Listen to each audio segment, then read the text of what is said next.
I don't know how I came up with it, but today I said to my brother-in-law, "Dad, I've never seen one before. Can I touch it?" And now I feel like I'm burning inside not knowing how to turn it off.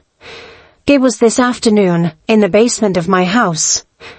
My husband, whom I always call Dad out of affection, was upstairs watching TV, lost in his soccer game. I went downstairs to get some tools to fix a drawer, and that was Luis, my brother-in-law, who had arrived early to help with some things. I saw him leaning over an old wall clock, with a flashlight in his hand, and he said to me, "Sophia, come see this, it's a jewel." His hands handled it with a precision that caught my attention, and without a filter, I blurted out, "Dad, I've never seen one before. Can I touch it?" I wanted it to sound casual, like I was talking about the watch, but he put the flashlight aside and looked at me with a smile that took my breath away. "Try whatever you want," he said, and his voice dropped a tone that made my skin crawl.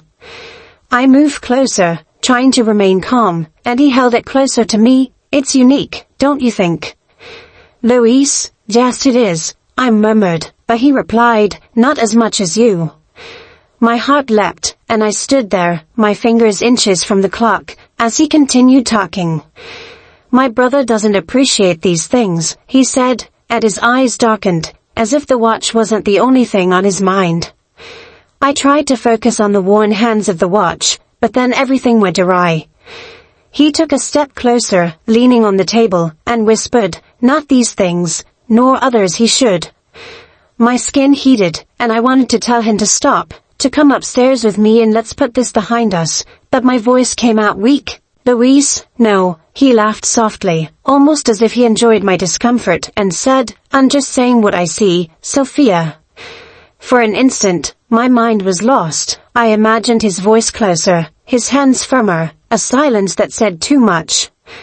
I stared at the clock a second longer, as if that would anchor me, but my head was already elsewhere. "I'll get a rag to clean it," I said, taking a step toward the stairs, but he replied, "Don't hurry, there's more to see here." I went upstairs almost running, and when I got to the top, I leaned against the wall, feeling the pulse in my temples.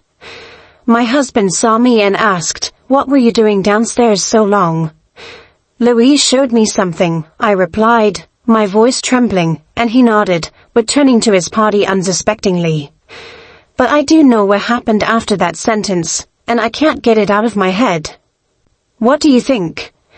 Was it me who let him go so far, or him who sought it out? Like it if it got you, comment below what you think, and subscribe, because this is giving me non-stop spins.